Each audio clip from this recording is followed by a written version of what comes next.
Hey folks, welcome back to the channel. It is time for a studio tour. First things first, let's go over the backyard. So we've got new concrete that surrounds the studio. We got rid of all of our irrigation and we installed the artificial turf. We also have water permeable pavers, and there's also a brand new podocarpus. So this segment of the property has a drip irrigation system next to the artificial turf. We're going to plant a bunch of pollinating plants that'll attract bees and hummingbirds and things like that. But generally speaking, this is a low water consumption backyard. Both of these trees also require low water. Everything is set up underground, so there's a little bit of bubble irrigation underneath, and then there are 2 half circles of irrigation that will water the deep roots of that tree. All right, so here is the west end of the property. We use it primarily for storage. You can tell there's a bunch of unsightly stuff that's back here. It's a bunch of glazed storage and things like that. So that storage space is gonna give me enough area to leave glaze buckets and an area to spray glaze at the back of the property. I've also got my little cart and other stuff to store back here. Currently, I'm still waiting for this area to be finished. We're gonna do some either pebbles or decomposed granite, but we'll see what happens. So on the south end of the property, I have a couple of storage sheds. I've got some pavers that will allow me to roll things out of the sheds and into the main studio.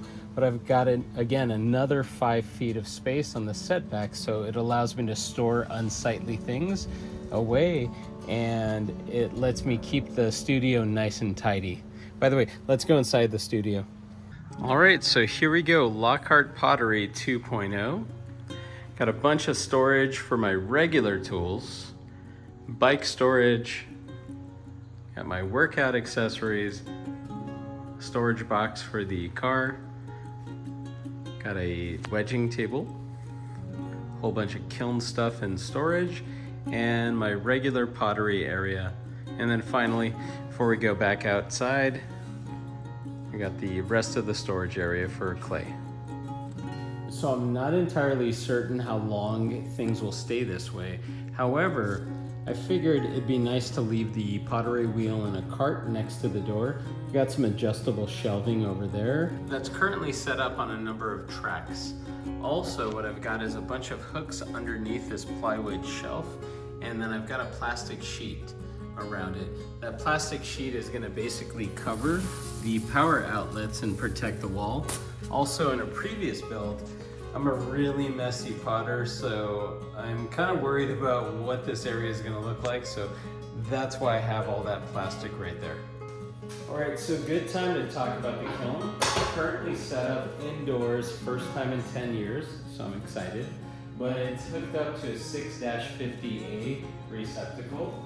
This thing is hardwired into the main panel, and we dug a trench underground so it goes straight to the house. So this is not connected to the main panel in the studio. But this is a Scott KM822. It's a really tiny one, and I don't have ventilation set up. However, I'm gonna hang a box fan in each of the windows, so when it comes time to fire, I'll leave the main door of the garage open, and then of course the box fans will push air out of this area. Let's see what happens in October when I do my first firing. I've also got this old shelf that I'm using to store kiln shelves down there and kiln posts with cones. Let's see how things go. I'm really hesitant to change anything until I've gone through a couple of cycles, and then we'll see how things go with my making process. So the entrance to the garage is going to be used for storage. So I've got my sink system set up. So I'm really into water conservation, so I use buckets in order to manage water. But also I've got this storage area. We've got a ton of different varieties of clay at the bottom. I like to store greenware and bone dryware up here, and that's a good place to charge my cell phone and other storage for pots. So we'll see what happens with this space as it evolves. Also, it's really nice to be able to hang my apron or my children's aprons right there. So for hand building, I've created this tabletop basically out of a 4x8 sheet of plywood. Basically cut it down, made tiny strips, glued it and pocket hole drill screwed it to the sides so it'll hold together and sanded off the corners. I'm really excited about this tabletop because I'm no longer going to use a canvas tabletop. I want to mitigate dust collection. It's also fun to note that my children use the studio. Sometimes it feels like more than I do. So there are tools all over the place. But it's really exciting because, you know, I could just come out here and hand carve and trim certain things. But it's a nice space to be able to keep things. We got artwork that I love, things that my children have made, and then of course my teapot when it comes to warming up water for cold months or using the scale or banding wheels. So I'm really excited about this. I really wanted a slab rolling table, but I'm gonna wait on it for now.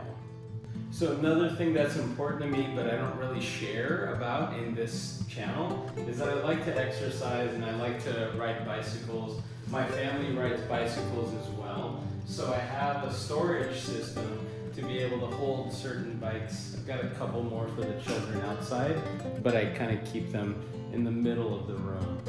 Also, I'm pretty handy and I like to make things. So in this case, I've got all of my tools and I'm really excited because everything is all in one place. I've got my pottery tools over there.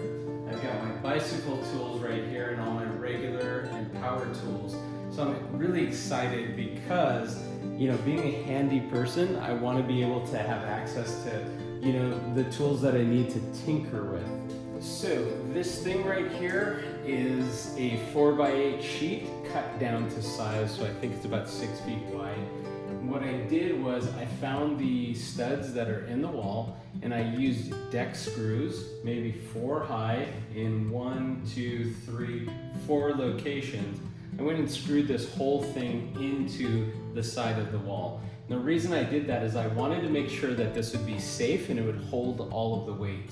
But one of the things that's important to me when trying to use my tools is that each of them has their own place, so I don't have to worry about or think about losing creative energies when trying to go and put stuff where it needs to go, or when I'm trying to accomplish something.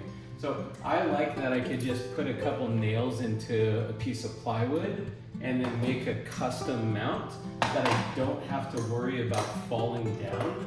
And I almost don't even need to look in that direction because I could just hang something up, kind of, without having to worry about it.